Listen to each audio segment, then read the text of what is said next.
비움 그리고 채우심. 오늘은 페이버에 대해서 이야기를 하고 있습니다.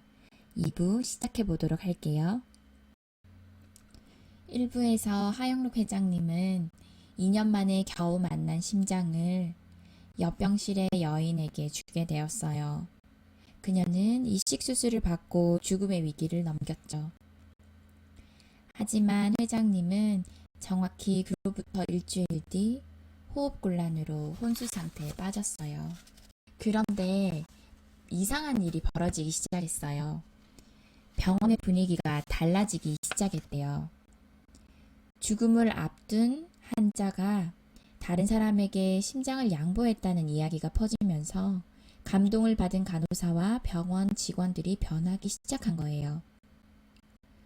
응급 상황이 벌어지는 병원은 늘 온갖 불평을 늘어놓는 환자들과 지친 직원들 사이에 큰 소리가 오가기 마련이죠. 그런데 그런 일이 서서히 줄어들기 시작했고 직원도 의사도 심지어 환자들까지도 선한 마음을 발휘했대요. 무엇보다 놀라운 사실은 신앙의 유무에 상관없이 이들 모두가 한 마음이 되어 하영록 회장님을 위해 기도를 했다라는 거예요. 그리고 회장님이 쓰러진 지 한 달쯤 되었을 때 기적적으로 그에게 맞는 또 하나의 심장이 나타났어요. 수술은 성공적으로 끝났고 감염도 합병증도 없었어요. 그렇게 죽음의 문턱에서 겨우 목숨을 건져냈죠. 이후로 회장님의 인생은 새롭게 시작되었어요. 본인의 의지나 계획이 아니라 전적으로 하나님의 특별한 은혜와 축복 안에 기적적인 날들을 살아가는 삶이 시작된 거죠. 그는 그 삶을 페이버의 삶이라고 말했어요. 성경의 역사 속에서 하나님은 사랑하시는 모든 자녀들에게 이 특별하고 비밀스러운 페이버를 부으셨어요. 그렇다면 페이버란 정확히 어떤 것을 의미하는 것일까요? 기독교에서는 페이버와 자주 혼용되어 쓰이는 말 중에 은혜와 자비라는 말이 있어요. 은혜, 즉 그레이스는 우리가 받을 수 없는 것을 받는다는 것을 의미해요. 즉 우리가 받을 수 없는 구원을 얻은 것을 은혜라고 해요. 다음 자비, mercy는 우리가 마땅히 받아야 될 것을 받지 않는 것이에요. 즉 예수님이 우리 대신 십자가를 지심으로 인해서 우리가 마땅히 받아야 할 벌을 받지 않는 것을 말하죠. 그리고 이 페이버는 하나님이 보시기에 좋을 때만 우리에게 오는 특별한 선물이라는 의미로 정의할 수 있어요. 다시 말해 우리가 뭔가 선한 결정을 하기 전까지는 페이버의 축복은 우리의 것이 아니라는 말이에요. 이웃을 위해 자기의 것을 희생할 때 하나님의 페이버가 허락되는 것이지요. 하나님이 보시기에 좋을 때 페이버의 축복을 하나님은 부어주세요. 하나님의 눈에 좋은 희생을 한 사람은 결코 자기 힘으로 살아가지 않아요. 그들은 인생의 수직바람과 같은 하나님의 도우심, 즉 페이버의 바람을 타고 단번에 삶의 장애물을 뛰어넘어요. 또 피곤하지 않고 넘어져도 주저앉지 않죠. 그들의 삶은 수직바람을 타고 상승하는 독수리와 같아요.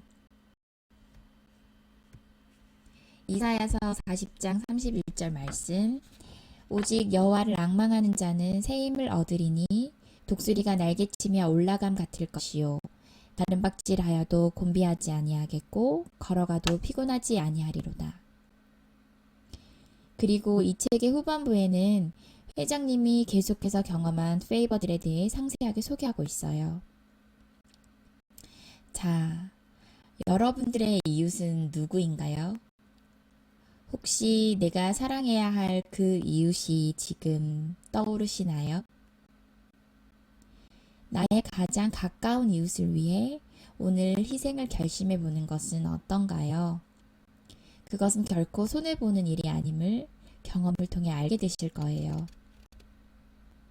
혹시 비즈니스를 하시나요? 하영록 회장님의 비즈니스 목표처럼 고객의 삶에 관심을 기울이고 더 나은 삶으로 나아가도록 돌보는 것을 한번 시작해 보시겠어요? 돈보다 사람이 크다는 것, 돈이 아니라 사람이라는 큰 목적을 지닐 때 비즈니스도 성장합니다. 하영록 회장님은 진정한 비즈니스의 성공은 참된 이웃사랑에서 시작된다고 확신하고 있습니다. 그리고 한 가지 더. 일터에서 동료를 희생시키지 마세요. 도리어 그가 잘 되도록 최선을 다해 도와주세요. 그는 당신의 경쟁자가 아니라 당신이 사랑해야 할 이웃이기 때문이에요. 마지막으로 이웃을 내 몸과 같이 사랑한다는 것은 나 자신을 챙기듯 이웃을 챙기라는 의미 그 이상이라는 것을 말씀드리고 싶어요. 그것은 희생을 뜻하죠. 너무 내게 많아서 남아도는 무언가를 주는 것, 내게는 필요가 없는 무언가를 주는 것은 희생이 아니에요. 즉, 나는 아무것도 잃지 않는 선에서 남에게 주는 것은 참된 희생이 아니라는 거예요. 생각해보면 내가 가진 것이 내 것이 아닌데 우리는 움켜쥘 때가 참 많은 것 같아요. 이웃에 대한 진정한 사랑과 희생을 통해 하나님의 페이버를 여러분이 경험하시길 바랄게요. 네, 오늘 비움 그리고 채우심 어떠셨나요? 하나님의 특별한 선물 페이버에 대해서 알아봤습니다. 네, 지금까지 레베카였습니다. 여러분, 오늘도 행복하세요. 감사합니다.